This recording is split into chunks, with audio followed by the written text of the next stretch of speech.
Oui, mesdames et messieurs, la victoire est possible.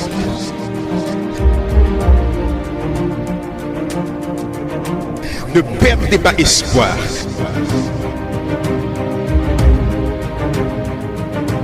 Nous continuons d'avancer. La vie vous met à genoux, mais refusez de rester au sol. Il est vivant. Il est vivant. Il est vivant.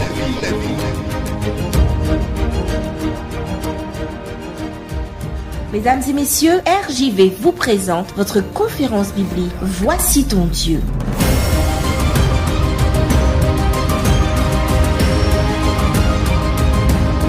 Il est vivant.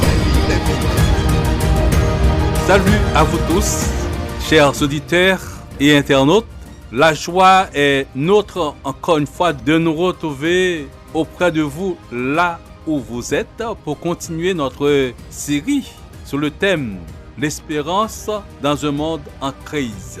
Et la réflexion que nous vous présenterons aura pour titre « Le don le plus merveilleux de Dieu, quelle espérance !» Le don le plus merveilleux de Dieu, quelle espérance! Prions. Notre Seigneur, que notre Dieu, que ton nom soit béni pour cette grâce excellente que tu nous accordes de nous trouver à tes pieds bénis pour entendre ta parole, entendre ta voix parler à notre cœur. Veuille, dans ta grâce infinie, nous instruire, nous ouvrir les yeux et de permettre au Père Céleste que cette parole à recevoir de toi puisse nous faire beaucoup de bien et augmenter notre espérance, notre foi en toi, en ce temps dans lequel nous vivons. Que tu nous assistes et que tu nous bénisses. Au nom de Jésus. Amen. Le don le plus merveilleux de Dieu. Quelle espérance! Rappelez-vous bien, le texte de base pour la deuxième phase de notre série, c'est bien Romains 6, le verset 23, où il est dit le salaire du péché, c'est la mort. Mais le don gratuit de Dieu, c'est la vie éternelle dans le Christ notre Seigneur. Retenons dans ce verset le don gratuit de Dieu. Dieu offre gratuitement le salut parce que quelqu'un a payé le prix pour nous tous. Madame Adrienne, ma tante, de concert avec son époux, pasteur à Saint-Jean-Pierre, m'a fait un don qui a changé mon avenir. Elle a changé la façon dont je me voyais et m'a enseigné une compétence qui m'a ouvert d'innombrables portes. Par contre, je ne leur ai rien donné en retour.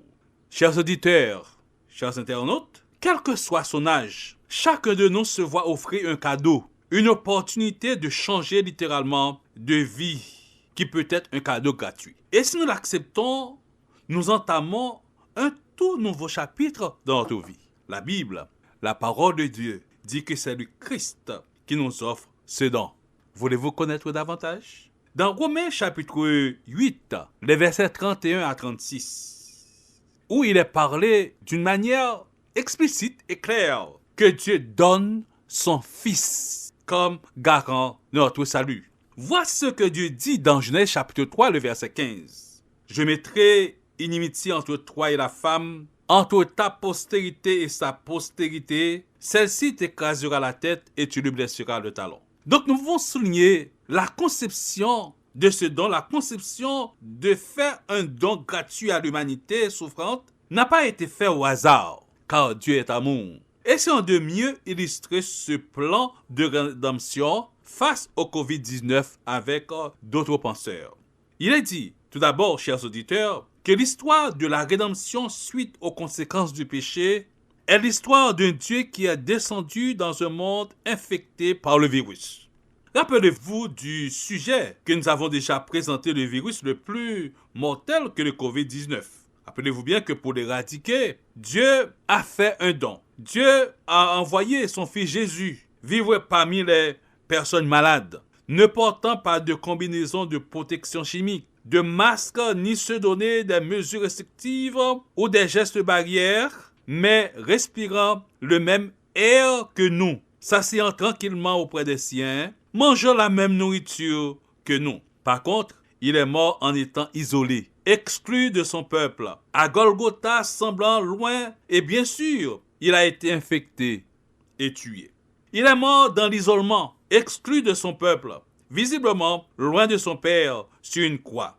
Tout cela pour qu'il puisse donner à ce monde malade un antidote au virus. qu'est le péché, pour qu'il puisse nous guérir et nous donner la vie éternelle. Quelle bonne nouvelle! Dans Tite chapitre 2, le verset 11, il est dit « Car la grâce de Dieu, source de salut pour tous les hommes, a été manifestée. » Et dans Jacques chapitre 1, le premier verset 17, où il est dit que toute grâce excellente et tout don parfait descendent d'en haut, du Père des Lumières, chez lequel il n'y a ni changement, ni ombre de variation. L'apôtre Paul déclare dans Romains chapitre 5, le verset 8, pour mieux saisir la manière dont ce don merveilleux a été présenté, a été prophétisé, et que cette prophétie avait été accomplie, de dire, mais en ceci Dieu prouve son amour pour nous, lorsque nous étions encore pécheurs. Christ est mort pour nous. Christ est mort pour toi et pour moi. Quelle bonne nouvelle! Et dans notre texte de base de Romains chapitre 6, verset 23, où il est parlé, le salaire du péché c'est la mort, mais le don gratuit de Dieu. Où Paul confirme que ceux qui acceptent ce cadeau, ceux qui acceptent ce don et choisissent de marcher dans la voie de la sainteté plus que dans celle du péché, vivront éternellement avec Dieu. Et cela a été bien une réflexion avec George Knight. Un peu plus loin, où un autre auteur, Cameron, commente ce qu'il en est vraiment et le partage avec vous. Mais la réinvention que Dieu nous offre n'est pas seulement pour une meilleure vie dans l'ici et maintenant, mais une promesse de vie éternelle avec lui. Nous ne méritons pas ce don. Dieu dit qu'il est à nous de le prendre. Il nous l'offre gratuitement. Oui, c'est par la grâce que vous êtes sauvés, par le moyen de la foi. Et cela ne vient pas de vous, mais c'est le don de Dieu. Voici ton Dieu qui offre ce don merveilleux. Mesdames, messieurs, oui, chers amis, le don le plus merveilleux de Dieu est le plan de la rédemption, le plan de notre rachat. Nous ne le méritons pas. Quelqu'un d'autre ajoute et dit, nous ne pouvons non plus le mériter par nos bonnes œuvres et nous ne pouvons l'acheter, quel qu'en soit le prix. Quel qu'en soit le prix, vous et moi ne pouvons en quelque sorte l'acheter. Par contre, la plupart des gens croient que les humains peuvent recevoir le pardon et la vie éternelle en faisant de bonnes œuvres. Telles furent des discussions que j'ai eues dans une étude biblique sur le pèlerinage. Et l'évangéliste Mark Finley renforce en quelque sorte ce qui avait été partagé et discuté comme suit. Certaines personnes se couchent sur des planches à clous en croyant que torturer leur corps leur permettra de gagner la faveur de Dieu.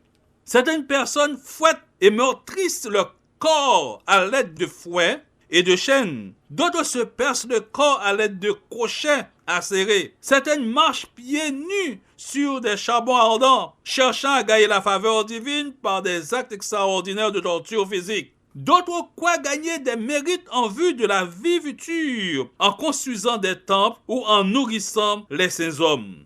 Pour d'autres, il n'y a pas de plus grande joie, ni de meilleur moyen pour gagner la faveur divine que de faire le pèlerinage de la Mecque ou de mourir en défendant l'islam.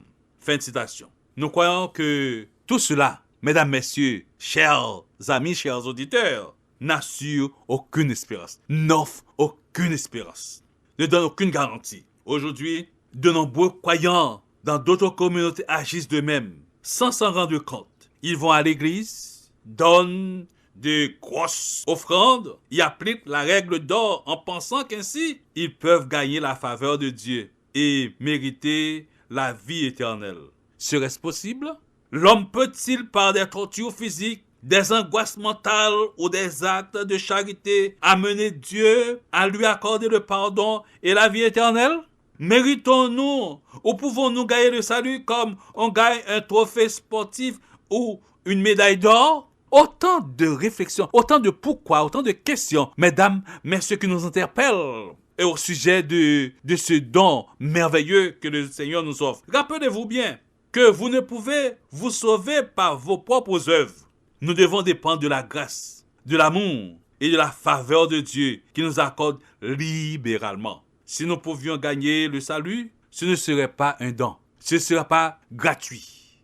Notez bien, c'est cette manifestation de l'amour de Dieu envers nous. Mesdames, messieurs, rappelez-vous ce qu'est le péché. Le péché est un cancer, une maladie qui, au point de vue humain, est incalculable. Et c'est pourquoi la parole de Dieu déclare, sur la plume du prophète Jérémie, ce qui suit Jérémie 13, verset 23, « Un Éthiopien peut-il changer sa peau et un léopard ses taches? De même, pourriez-vous faire le bien, vous qui êtes accoutumés à faire le mal? » Et un peu plus en avant, dans Jérémie 2, verset 12, il est dit, « Quand tu te laverais avec du nitre, quand tu emploierais beaucoup de potasse, ton iniquité resterait marquée devant moi, dit le Seigneur l'Éternel. » Et dans Jérémie 30, versets 12 et 13, où il est dit ainsi par l'Éternel, « Ta blessure est grave, ta maladie est grave, tu es en putréfaction, ta plaie est douloureuse, nul ne défend ta cause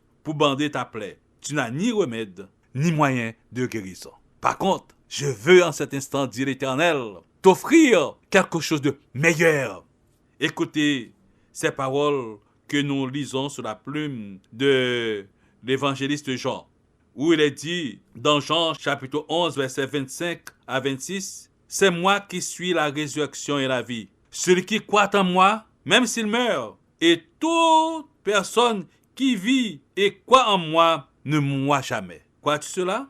Croyez-vous cela, chers amis? Souvenez-vous également dans Ésaïe 53, verset 4 à 5, où il est dit, « C'est par ces meurtrissures que nous sommes sauvés. C'est par ces meurtrissures que nous sommes guéris. » Jésus-Christ a souffert plus que nous tous en mourant sur la croix. Il a connu le rejet, l'humiliation, la souffrance physique et la mort. Pour notre rédemption, il a tout subi pour toi et pour moi. Quelle grâce! Quelle grâce! Mesdames, messieurs, tout cela est possible car, alors que nous étions encore pécheurs, nous dit l'apôtre Paul, Christ est mort pour nous. Jésus est mort sur la croix et a payé le salaire du péché pour toi et pour moi, afin de nous donner la vie éternelle. C'est un sacrifice incroyable, mais un sacrifice qui est le plus beau des dons, le plus merveilleux des dons. Jean a écrit dans son évangile, car Dieu a tant aimé le monde et qu'il a donné son Fils unique, afin que quiconque croit en lui ne périsse pas, mais qu'il ait la vie éternelle. Jean 3, le verset 16. Chers auditeurs, mesdames, messieurs, quelqu'un déclare, si vous luttez contre la culpabilité de vos erreurs passées, vous êtes en bonne compagnie. Nous avons tous fait des erreurs monumentales que nous regrettons amèrement. Mais la bonne nouvelle, c'est que nous n'avons pas besoin de nous complaire dans cette culpabilité. Nous n'avons plus besoin d'être définis par notre passé. Il est dit, si nous confessons nos péchés, il est fidèle et juste pour nous les pardonner et nous purifier de toute iniquité. Et ce verset est clair. Dieu veut nous aider à tracer un nouveau chemin, à prendre une nouvelle direction. Et c'est pourquoi il a prévu un avenir meilleur pour vous. Il nous prépare à une vie infiniment meilleure. Selon B. Kalman, voulez-vous inviter Jésus dans votre cœur afin que le Saint-Esprit vienne habiter en vous, chers amis? Oui, si vous l'invitez, il vous donnera la capacité de vivre selon sa volonté. Celui qui reçoit Christ dans sa vie devient enfant de Dieu. Il obtient le pardon de ses péchés. Dans 1 Corinthiens chapitre 9, verset 15, pour terminer, grâce soit rendue à Dieu pour son don inexprimable. Ainsi, chers auditeurs et internautes, libérez-vous de toute peur et de toute crainte du coronavirus, du COVID-19. Réjouissons-nous du salut offert par Jésus-Christ. Il est mort pour nous sur la croix et il est ressuscité. Il est monté au ciel et il revient bientôt. Voulez-vous accepter ce don merveilleux que le Dieu de l'espérance nous offre par Jésus-Christ? Voici ton Dieu qui t'invite à l'accepter. Le désirez-vous? Le voulez-vous? Prions. Notre Seigneur, notre Dieu, nous te remercions infiniment pour ce merveilleux don à nous offrir par Jésus-Christ. Nous étions perdus par nos péchés et destinés à la mort éternelle. mais tu nous as rachetés par son sang et mis parmi les sauvés. Aide-nous à nous approprier de ce don et pouvoir le partager avec les autres par notre communion, notre relation avec toi. Qu'il en soit ainsi au nom de Jésus. Amen. C'était votre conférence biblique Voici ton Dieu. Si vous avez besoin d'un éclairage, si vous voulez connaître davantage, si vous avez une question, l'équipe Voici ton Dieu est à votre disposition. N'hésitez pas à nous contacter par WhatsApp ou SMS au 06 94 233 352 06 94 233 352 ou alors par mail à evangiledevie.bible@gmail.com evangiledevie.bible@gmail.com. Nous vous remercions de votre écoute et à bientôt sur RJV. Tout est noir autour de toi, tu cherches ton chemin. Le cœur brisé, déchiré et découragé. Je sais ce n'est pas facile, je comprends ce que tu vis. Tu te crois abandonné à combattre une armée. Dieu a un plan pour toi, Dieu a un plan. Son amour est pur, son cœur est bon. Et souviens-toi toujours que Dieu a un plan, suis-le.